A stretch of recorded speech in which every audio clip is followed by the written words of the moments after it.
Hello!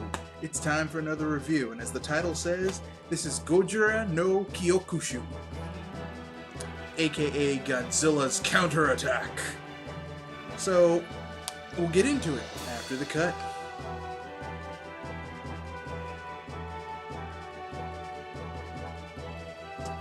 So, we're gonna start with the plot. The plot of this movie is pretty darn cool. A couple of pilots are flying around the Pacific Ocean, and something happens. They have a plane malfunction, and they crash on an island.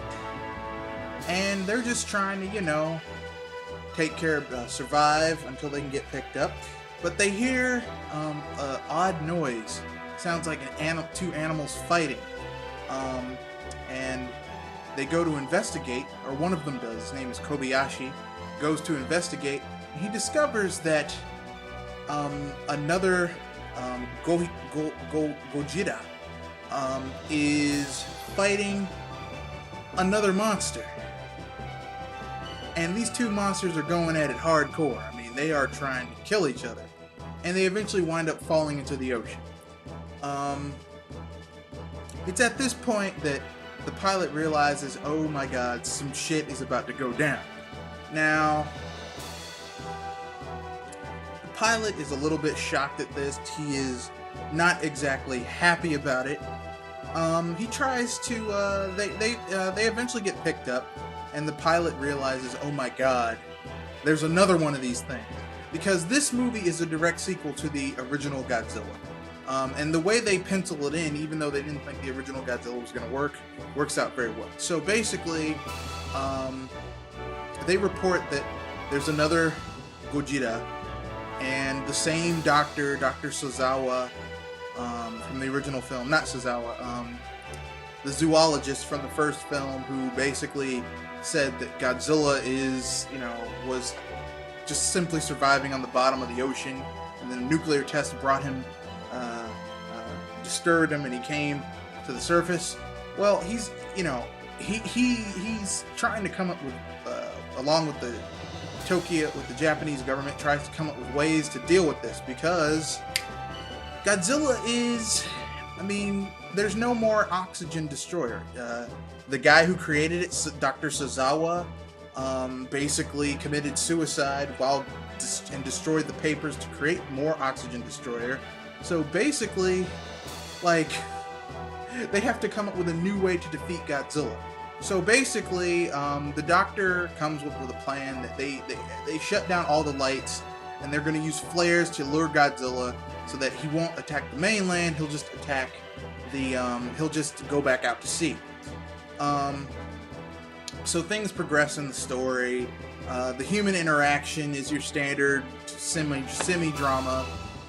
The two pilots are best friends. One of them just wants to be a normal pilot. The other one volunteers for the Air Force to go back, and there's this big back and forth between them because they're old friends. And really, you watch kaiju films, monster movies, for the monsters. So I'm going to get back to the main story dealing with the monsters. When Godzilla finally makes landfall, some convicts are being transferred in a prison bus. They decide to, escape, and they start a fire. The fire attracts Godzilla, and he just starts messing up Tokyo yet again. Because that's what Godzilla does. And not only does he start messing up Tokyo yet again, Anguirus, the monster that shows up, which its Japanese pronunciation is Anzida, basically shows up, and they start fighting. One of the hallmarks of this film is that Otobudo or Okabuko castle, it's like a cultural castle in Japan, this is the first film where it is destroyed, and it has been systematically destroyed in almost every Godzilla film from Japan in existence. So I guess Toho really hates that fucking castle. But anyway, that's another point for another day. Basically, Godzilla is fighting his ass off, and Anguirus is trying to defeat Godzilla. but Godzilla eventually just kills Anguirus and burns his body the fuck up with his atomic fire breath, because Godzilla is cold-blooded.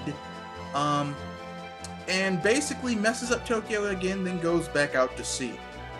It's at this point that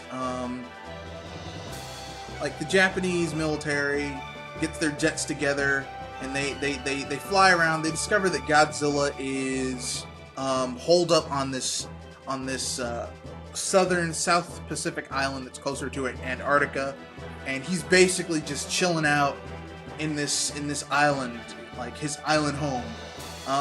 And they start shooting at him, but they don't have enough bombs and stuff to hurt him. So eventually they come up to the conclusion that, you know, the mountain has glaciers. The island has glaciers at the top of it because it's like a mountainous island. If they shoot the glaciers, it'll bury Godzilla and he'll go into hibernation, and they won't have to fight him anymore. So basically, they do a second round of attacks. They run out of missiles. So one of the pilots, Kobayashi, the dude who basically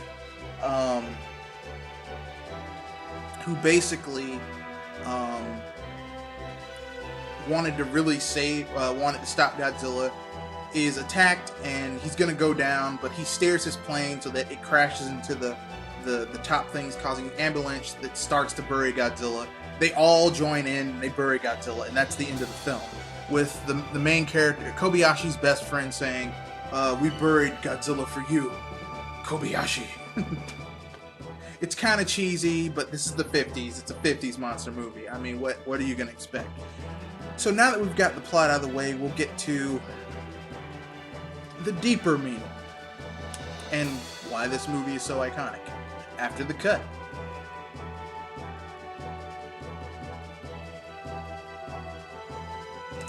Okay then, now the why. Why is this movie so iconic? Basically, Toho kind of just put the original Gojira film out there. And when it became a big major hit, they had to make a sequel. But how could they make it better? How could they make it bigger? First movie had one monster, they added two. Double the monsters, double the fun. They made Godzilla a nemesis. Anzida, or Anzilla, or Anguirus, which is the anglicized version of it. Excuse me. Now, Anguirus would go on to become kind of like one of the co-monsters of Godzilla when he became a good guy in the late 60s and 70s Godzilla films. But at this point, it's just two massive titans fighting each other. It's kind of like you have a tornado versus a hurricane. Two destructive forces battling against each other. And that's basically what it is. We learn in this film that Anguirus is just as Godzilla is a mutated Godzillasaurus. Anguirus is a mutated Ankylosaur. And Anguirus doesn't like aggressive creatures. He'll fight aggressive creatures. Godzilla is the epitome of an aggressive creature, so they are at loggerheads with one another. Now, the thing about this film is that it's pretty damn hardcore. I mean, it's in black and white, but some of the violence that occurs to it, like, I remember when I was a little kid and I saw this film, and I remember seeing Godzilla bite Anguirus' neck, and you saw the fake blood come down, and it was really, I felt sad. I felt sorry for Anguirus. And I still, even now, I'm like, damn, Godzilla fucked him up. I felt kind of bad for him.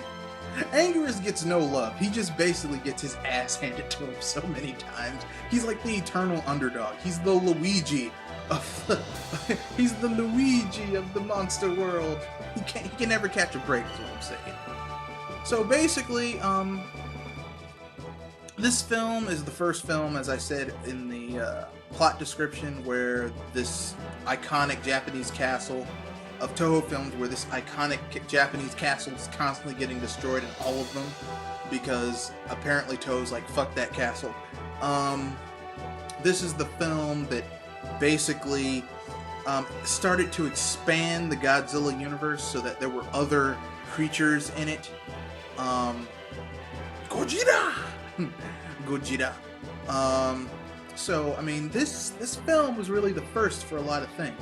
It came out a year later, had a lot of the same actors, the major actors, had some new ones. In the Americanized version, here's your little factoid for the day, one of them. In the Americanized version, a couple of Japanese-American actors were spliced into the movie in order to give it a U.S. sensibility, and one of them would go on to play an iconic role on a little-known series called Star Trek, where he played an ensign, George Takei, aka Ensign Sulu, but Sulu. But in this film, he was spliced in with another Japanese-American actor who I can't really remember right now. And it's very interesting. Another interesting thing is that, as you saw in the title placard for this video, this movie had a bit of a identity crisis. Depending on where you were, this movie had different names, and as a matter of fact, still has many different names. In Japan, it was called Gojira no gyakushu. In parts of Europe and Mexico, it was released as Gigantis the Fire Monster. In the UK, it was released as Godzilla Raids Again and Gigantis the Fire Monster. In America, it was released under both of those names as well. So basically, depending on where you are, this movie could have a different title in your filmography. The reason I'm telling you this is because, you know, I have the Godzilla Ultimate Collection, which covers all the films from 1954 to 2004, 50th anniversary special edition, which was like $150. And with an awesome box, it's all friggin' it's like this big, and it's Blu-ray. It's not 1080p, it's 720p, but it's friggin' awesome. And you know, I love this. But for those of you who might be building your collection loose and don't want to spend $150 on a huge collector's edition thing, you can always do what I do, which is you can, what I used to do with a lot of my other monster films collections, pick it up loose. It can be under those two titles: Gigantis the Fire Monster, Godzilla Raids Again, Godzilla's Revenge. I mean, you know, what you're looking for is 1955 or 1956, because there's always a year difference between a lot of Japanese movie releases. Don't ask me why. So, conclusion coming up next.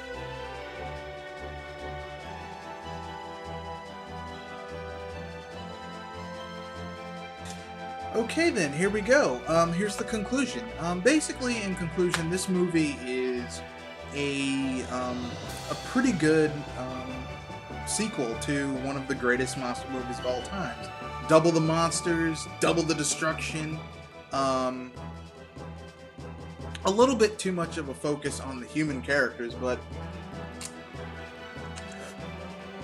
Toho would rectify this in later editions.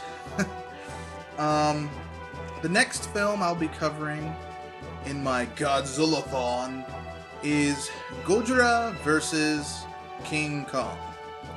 Or Godzilla vs. King Kong. I'll look up the Japanese version because they have it. I use Japanese titles and subtitles, so when I watch the new vid, when I watch the next vid, and